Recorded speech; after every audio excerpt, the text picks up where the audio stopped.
Kneeling, elevated, single leg hip extension.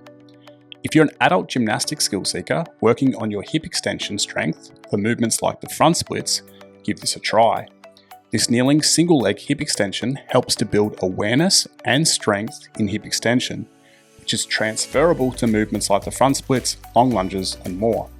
Here's how it works. Start by kneeling on an elevated surface such as a Reebok step or a bench. It's best to have a soft surface under the knee. Lean forward and grip the sides of the elevated surface, resting your forearms on it.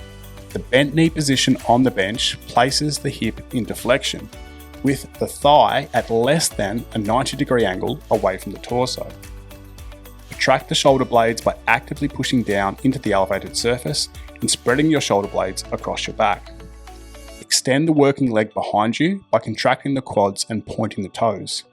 Focus on keeping this leg straight for the entire set. Next, set a posterior pelvic tilt, a PPT, by contracting the glutes and tucking your tailbone between your legs. Notice how this rounds the lower back. When performing the hip extensions, you don't want the lower back to arch, as this isn't going to isolate hip extension. You must maintain the PPT and keep the lower back either rounded or flat. From here, keep the legs straight as you extend the hip and lift the foot off the floor. The height of the leg lift isn't important.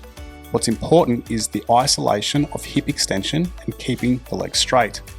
Hold the hip extended position for the prescribed time. This can be anywhere from 5 to 30 seconds, before lowering the foot back to the floor.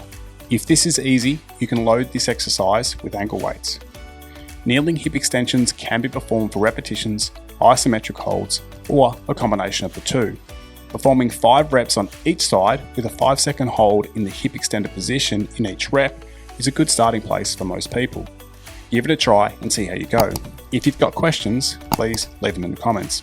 If you found this video helpful, please hit the like button and subscribe to the channel.